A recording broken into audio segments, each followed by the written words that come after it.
I want to welcome all of you for joining me. My name is Shannon Malone-Debenedictis. I am a television producer, a documentary filmmaker, public speaker, and workshop facilitator. My presentation today is fully unapologetic, being fat in media and the corporate world. So let me kind of dive into my story. I want you to look at this picture, kind of absorb this picture. I think we've all grown up with the story about the swan and the ugly duckling and the swan. But this picture kind of means a lot to me. So my whole life, I have been heavy. I can't remember a time I wasn't heavy. I was adorable, don't get me wrong, I'm absolutely adorable. But I have always been chubby, fat, whatever you want to call it. And I was a really active kid. I played sports all the time. So in summer, I swam, played tennis and golf. In the spring and fall, I played soccer. And in the winter, I played basketball. And then when I got into junior high and high school, I switched over to volleyball and softball. And those were the two sports I really excelled at. Now in softball, I was a catcher. And the reason I was valuable is because I could throw someone out at second. And if you're familiar with baseball and softball, that's a really great thing to be able to do, to have a rifle for an arm. And in volleyball, my freshman year of high school, I set a county record for serving an entire game 15-0 with 12 aces. But I was still fat. No matter what I did, I was still fat. I dieted, I did everything. And from the time I was small, I was told 3 key lessons to keep in mind. Number 1 was always wear black. No matter what, you wear black, because black is slimming. Black hides things. You have to wear black. The second thing was, don't be too loud. Don't be too brash. Try to make yourself small, if you can do that. And the third thing was, don't be lazy.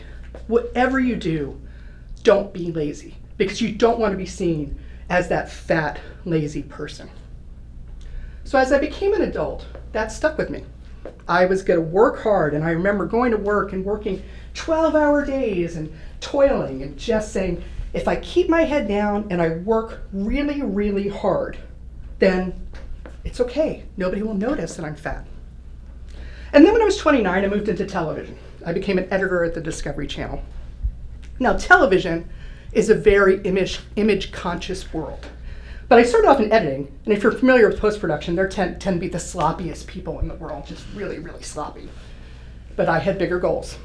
And so I moved into the network side, and I moved into becoming a producer and a series producer. And I would go to bigger and more important meetings.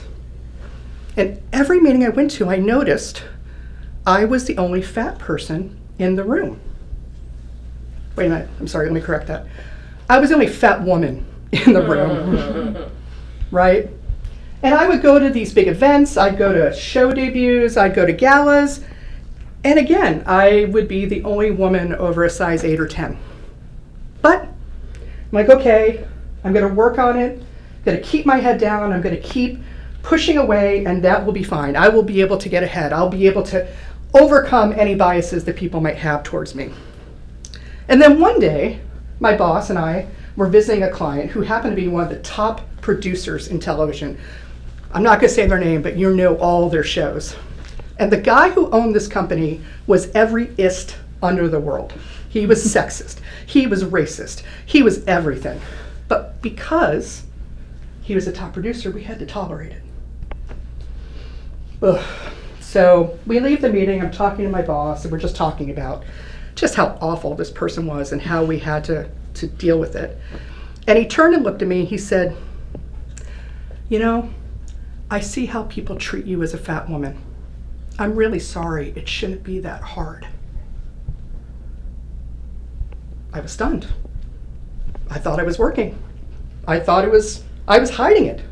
I thought I was getting past it all, that people weren't putting those presumptions on me. But the reality is they saw me as a fat woman because I was a fat woman. That's who I was. So I'm a storyteller. This is what I do. And this is the point when you turn in the story and it's like, she makes a triumphant change. She goes, she tackles the world, she loses 100 pounds and becomes this fierce warrior. And I did. I lost about 90 pounds. This is me on a treadmill. My trainer had put this 20-pound chain over me, and that's at a 7% incline, trudging up a hill. I boxed 3 times a week. I ran half marathons, did it all. And the weight loss company I was doing it through, they said, we want you to be in a TV ad as a success story, you and 4 other people. And I thought to myself, I'm gonna be a model. Oh my God, I'm gonna be a model. And I showed up and I walked in and the director looked at me and decided I wasn't fit enough. He relegated me to the back.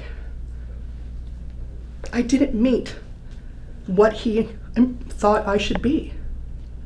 Now, part of me, being in television, got it. I kind of got it. But personally, I'm like, give me a break. What more do I have to do? You know, I'm eating like a bird, I'm doing all this, and if this isn't enough, then when is it ever going to be enough? So you may be thinking, why am I tolerating all this? Why would I put up with this? Why would this make me nervous? Well, I actually have good reason to be nervous. I want to read this from a piece of paper because this is really important. So in 2025, employees can still be fired for being overweight in the United States. They usually chalk it up to they don't meet basic standards in terms of attire, or they'll use excuses like health issues and financial liabilities. Now, for me, that's a really slippery slope. If you've ever seen the movie Gattaca, Gattaca is all about filtering out people who may not meet that perfect standard. And I know plenty of people who've been perfectly healthy who suddenly have been struck down by some debilitating or terminal illness. And then there was a study just recently that found that teachers and college interviewers discriminate, either implicitly or explicitly, against fat high school students. What they found was that fat high school girls had a 33% less chance of being admitted compared to a slim classmate. All things being equal, the only thing being different was their weight. And the fat girl had less of a chance. Now, fat boys have the same problem, but because men's clothes hide weight better, they got less discrimination. And just recently, philosopher Kate Mann released a book called Unshrinking.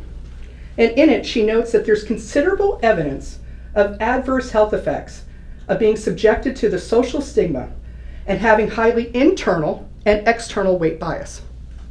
And some of those things that they found included high blood pressure, high blood glucose, triglycerides, abnormal cholesterol, and heightened levels of inflammation and cortisol. Now I want to focus on those last two, heightened levels of inflammation and cortisol, because those are things that are found in people who suffered through disasters and trauma. That's what heavy people are carrying internally. I've been discriminated against my whole life. Once when I was a little kid, I got sent to the principal's office because this very small petite girl said I shoved her in the playground. The truth was she had been bullying me mercilessly for weeks. And when I pled my case to the principal and the principal's secretary, the secretary said to me, "Oh, come on, Shannon, she's such a tiny little girl. We knew you were the bully." Remember that award I won in volleyball freshman year? My sophomore year, the new coach benched me and said he wasn't going to start me until I lost weight. So I had gone from MVP to riding the bench.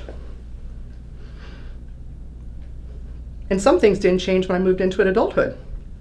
For some reason, in many places, they believe that being overweight also means you're deaf and you don't hear things. So I would go to happy hours or I go to bars with colleagues and I would hear men say to me 2 feet away from me, "Well, she doesn't stand a chance at all." I once sat through 3 innings of a game at Orioles Park at Camden Yards where 3 men were sitting next to me and they were harassing the guy sitting directly next to me because he had to sit next to a fat chick. I finally gave up after the 3rd inning and said, "I can't take this anymore," and walked away.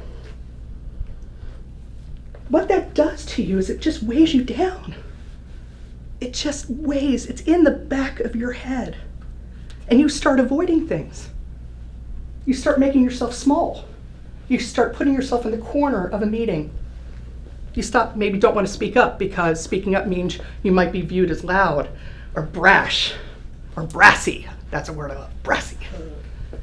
And remember those happy hours? I still don't like happy hours, but those happy hours might have been where my next big job opportunity was. Now, Alison Fergale has written a book called Likeable Badass.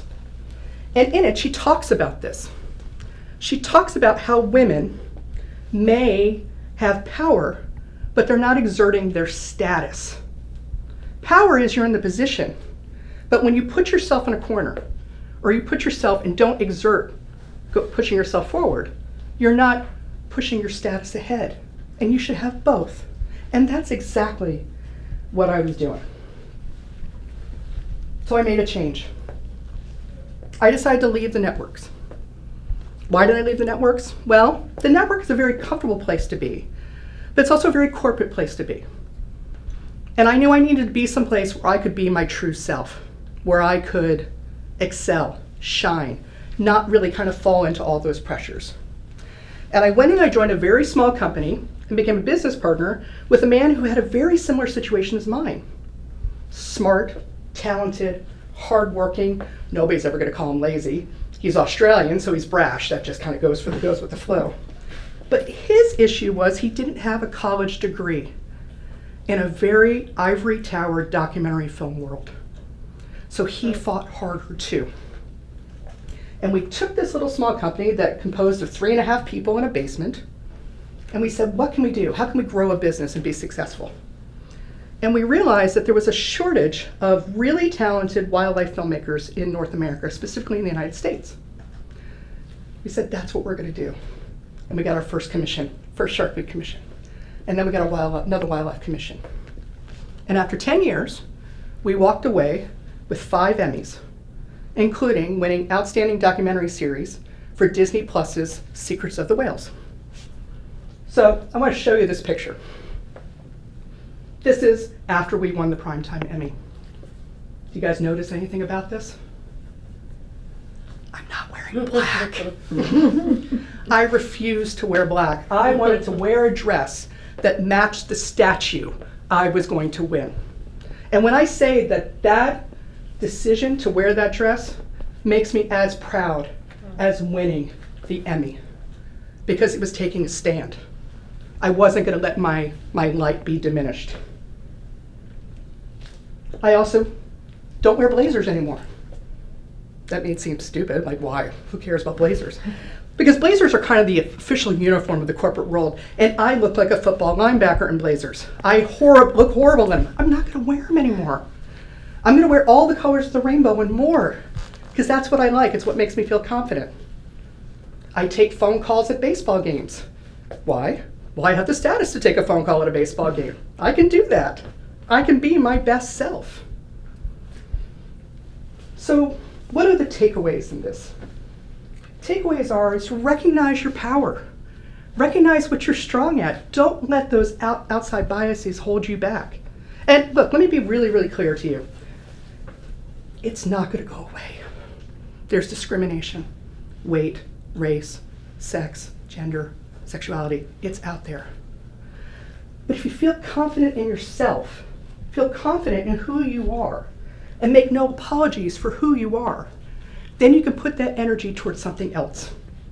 Then you can put that energy toward something more positive and not let it drag you down. Stop apologizing. Be fully unapologetic. Did you know that women apologize more than men because we feel the need to say, I'm sorry? And if you think about it, I'm sorry for not getting back to you in 10 minutes. Well, 10 minutes! It's not that big of a deal. It's 10 minutes. Next time you're kind of going through your day, just kind of walk through and count how many times you say, I'm sorry. And then ask yourself, did you really need to say it? Because I can tell you right now, really confident people don't say sorry all the time. And be your best self. So I want to end on another picture. This is a picture that's next to my bed. It's of a bunny looking in the mirror, looking fierce, by the way, wearing a little leopard print dress.